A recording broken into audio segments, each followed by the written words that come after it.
All right, welcome to another video from the Outdoor Analyst. Today I've got a really fun one for you.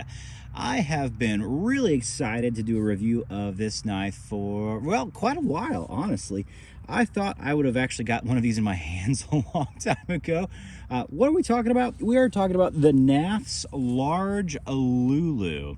This is a really cool knife designed by Ben over at Knafs Knives, and then also created and OEM'd by LT Wright. And if you know anything about LT Wright, you know they are one of the best, I don't want to say a hidden secret, but one of the best knife manufacturers, I think, in the United States and the world, to be honest with you. Why?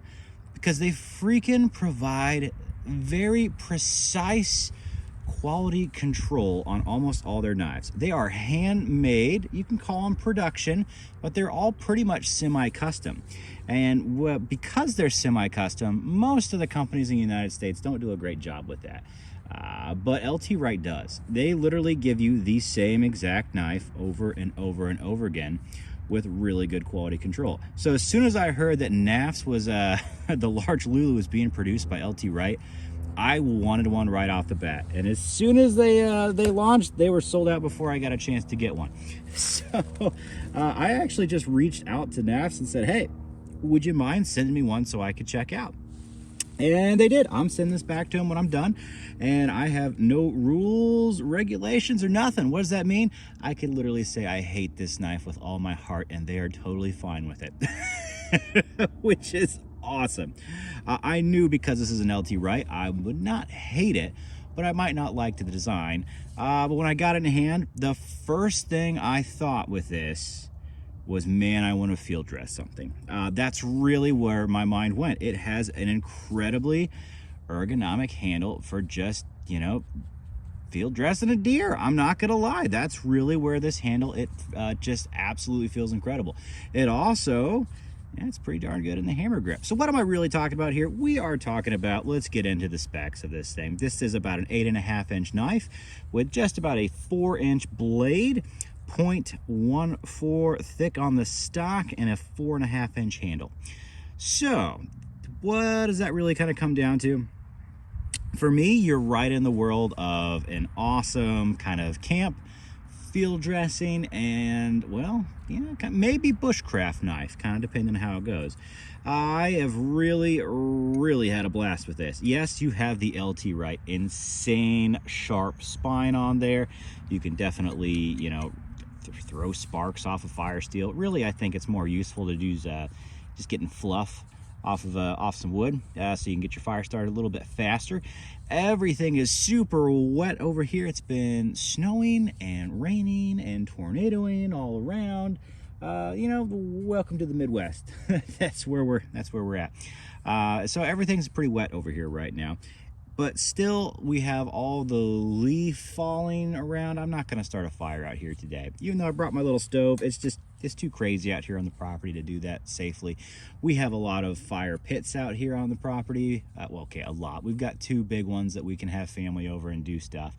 But we're gonna have a fire tonight with the family. I'm just not ready to start one yet. You know, that's a few hours out before everybody gets here. I'm enjoying myself on the weekend while everybody's napping. Well, welcome to dadhood. That's how it is. But let's get back to this beautiful beastie. The design of this was done incredibly well by Ben. I think the goal was to make a camp knife. And they've done everything right for a very good camp knife. This is A2 tool steel, and if anybody has not used A2, it's a very tough tool steel. It's also LT Wright's, himself's like his favorite steel for knives. Basically, it does corrode. It'll rust on you if you leave water on it, but it also gets a really good patina on there. As you can see, I've got a really nice meat patina on there. Yeah, that takes the work. It means you got to cook with this sucker. And that's the first thing I did with this when I got it in. I realized this has a very thin, full, flat, slicey edge. Super thin.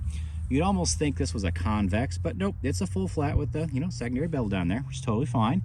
But what that does is it actually rocks in the kitchen. I am not a chef, but this thing cuts meat very well. Potatoes, onions, vegetables, tomatoes, you name it, it actually slices pretty well. That's because it's a full flat. Even though it's got some thickness to it at 0.14, yeah, it's not a thin beastie, but I took it up against kitchen knives and it held its own. Very good in the kitchen, so for camp, this thing rocks for food prep. It's long enough to be just fine for just about everything. 4 inches is great, but not too long to just get unwieldy for doing other things, like, you know, getting your fire started, making feather sticks, that sort of thing. It is very, very good in the kitchen. It's actually really good in bushcraft too. Feather sticking's great because they made this so thin at the edge. It's kind of tall blade, and it allows it to taper down and get super, super thin. And you know what? We might just do some, maybe a little bit of batoning, a little bit of feather sticking to kind of show you what it can do. It's not the greatest batoner. It's not a saber grind. There's no true wedge up top to split the wood open. It's a full flat, but let's face it, with a 4-inch knife, you're not doing that much really anyway. So I've got a little bit of logs out here. These aren't super big, maybe 1.5 inches, 2 inches. Let's just kind of bust through that. I'll show you that it's not gonna like split this out incredibly well. Grab another piece here. This may be a bit big for a baton, but what the heck. We'll get it working. It'll work. It will work. Now, if this were a saber, it'd probably have split this by now. But since it is just a full flat, as you can see, it's got a little bit of a split down there in that piece, but you're gonna have to pretty much walk it most of the way down. There we go. I think we've got it split enough to do it. Is that awful? No, it's just fine. Honestly, it's just a normal little 4-inch knife. You're not gonna feel that much different. Even a saber, it would split that just a little bit faster, but nothing too crazy. Let's actually use that as the baton here. That's a little more easy to get some force into. Whoop. Camera on. Just break that off. Nope. So you can see, you kind of have to go all the way down on your wood. Phrasing, but you have to essentially, you know, baton it all the way, and that's okay. No big deal. You're not doing huge pieces of wood anyway with a 4-inch blade. You really aren't. But as you can see, you know what, baton's okay. Nothing wrong with that. I have no issues with that whatsoever.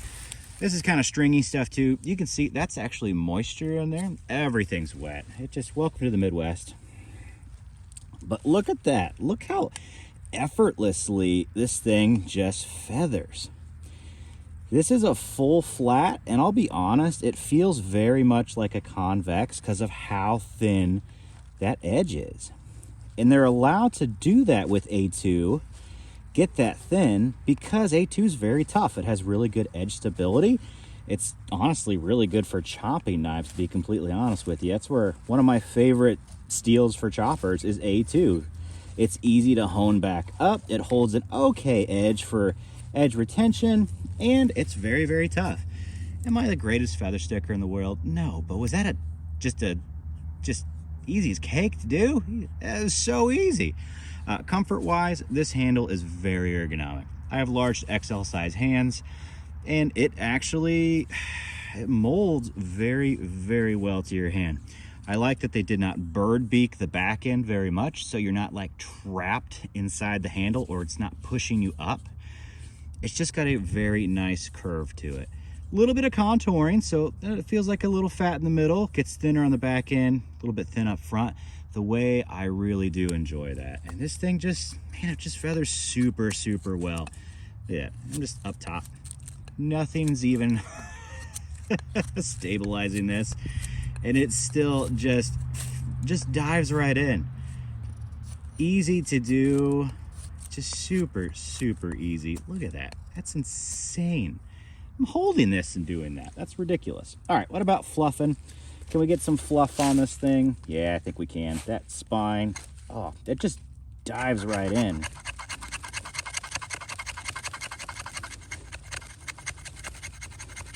How we doing with fluffiness? Look at all that. Just shooting fluff off everywhere. It's kind of nice to have usually a bandana or something to hold that all together. Look at that. Look how fluffy all this stuff is. That just rips fluff off with that insane spine. Super, super sharp. Crazy amounts of fluff. This thing would light, no problem. Am I going to light it around here? No, we've got way too many leaves, honestly. I don't want to start one out here. So, very awesome blade. I love this thing as far as bushcraft goes. Super thin. It acts kind of like a convex edge, to be honest with you. It's just easier to take care of. A2 is pretty good on edge retention, so much better than 1095, but you're not going to be up there with, like, you know, CPM 154. It's not going to be as it's not going to be really as it doesn't have the edge retention of like MagnaCut. It also, technically, when it comes down to like knife steel nerds, they're rated about the same toughness. I'll be completely honest with you though, I've been playing with MagnaCut for the last few years, and A2 just seems much tougher. I've chipped and rolled lots of MagnaCut from multiple brands and at different Rockwells. You know, they're really supposed to rock it up at like 63, 64. It's pretty darn chippy. A2 is not chippy at all. I love A2, especially for being an outdoor, just a really outdoor knife. I absolutely love it. Ooh, hello, wasp. I don't know if he made it on camera, but he made it certainly very close to me. Alrighty, let's move on to the sheath. So I've pretty much got nothing but praise for this knife so far. Super ergonomic and multiple grips, hammer grip, field dressing grip for me. It just doesn't really matter. Reverse grip, you can stab into this thing pretty well. Super slicey blade. Let's kind of get into what I'm going to call the bad, and that's going to be the sheath. And it's not awful by any means. It's a nice Kydex. It goes in, good snap, zero wiggle or rattle whatsoever. I'm pretty sure these are actually made. The knife's by LT Wright. The Kydex is made in-house at Knafs. The thing I don't like about this is really going to be your clip. So your belt loop back here is, I think, also Kydex, probably 3D printed. I don't know. It's too small. Like, I actually have a belt that's much bigger than this when I wear out here on the property. Most regular thin belts, yeah, that goes right through, no problem whatsoever. That's not gonna fit on a, I don't know, it's just not big enough. It needs to be a little wider, a little longer. Yeah, and I don't want to say like a man belt, it just won't fit, but it doesn't work so well for me. It also sits a little low. I don't like my knife to sit that high up on my side. I like my belt loop to be up a little higher. That way I have some wiggle room. It's not going to be jabbing me when I'm sitting around on any vehicles, UTVs, tractors, anything like that. It's not great. So belt loop, it could be swapped. Personally, that's all it takes. Just swap that out. Should I have done that? Probably. Other thing, I like thumb ramps on my Kydex. This really isn't a thumb ramp. It's a little low for it to be kind of useful. It sort of works, yeah, but maybe give a little more love there, to be honest with you. So I like a little bit more. That sort of works, but it's not awesome. So sheath, you know, 8 out of 10. I just would prefer a little better belt loop, to be honest with you. So that's that in a nutshell. Not bad, not amazing. Other than that, I pretty much love this knife. I am really gonna be sad to send this back. I'm not gonna lie. This is kind of just gonna be the truth of it. I love the edge retention of A2. I love their design. The coating, it's just beautiful. The A2 picks up a great patina super, super well. The ergonomics of this handle may be one of my favorites from LT Wright, and thank you, Ben, for designing this so neutrally. It's such a neutral handle, and when you're doing long continued tasks, that's what you want. You don't want all those contours that are going to eat into your hands. This thing just molds with you. For continued feather sticks, feels amazing. I have not field dressed a deer with this, wrong season, sorry.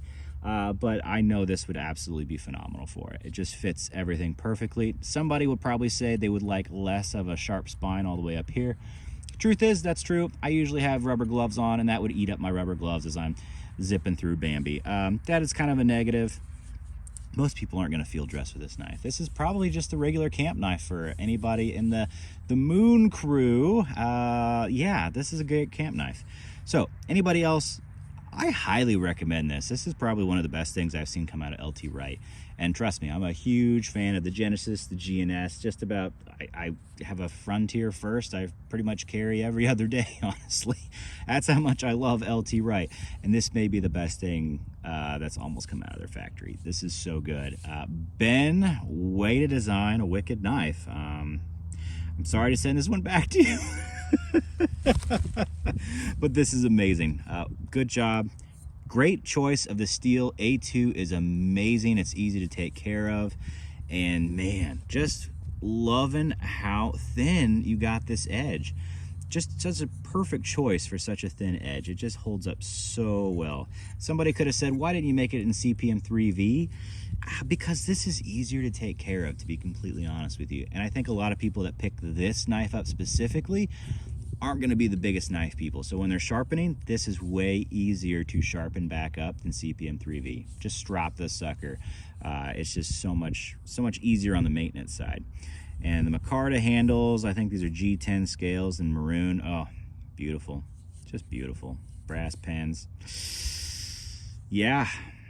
Excellent. Pretty excellent. I love this thing. Did I rip on the sheath a little? Yeah, I did. Is it the best batoner in the world? Nope, but not every knife needs to do that the best possible. For an all-around camp knife, full flat, this thin, hard to beat. I would rather have a better food prepping knife than a batoning knife when it comes to camp, because you know what, I've got a family and you got to get them little straw bippies nice and thin for them to eat it sometimes. Yeah, I said it. That's just what the little one calls them right now, so that's always fun. So there we go. Thanks for hanging out. Like, subscribe. I'm a small channel. I definitely would appreciate that. Leave your comments below as far as if you think about picking one of these up. I would highly suggest it, or some different knives out there that are very similar. Price-wise, this is a great price knife. For something from LT Wright, this is running around $260. That is really hard to beat, to be honest with you. You're going to find it's going to be hard to keep up with the design of this, the ergos of this knife for $260 with the quality control that comes out of LT Wright. Perfect plunge grinds, perfect micarta. All the scales line up incredibly well. Awesome 90-degree spine. Yeah, I'm gonna sing the praises. This thing is pretty elite, and it's hard to beat for a camp knife, to be completely honest with you. So thanks for hanging out. I will catch you all on the next one.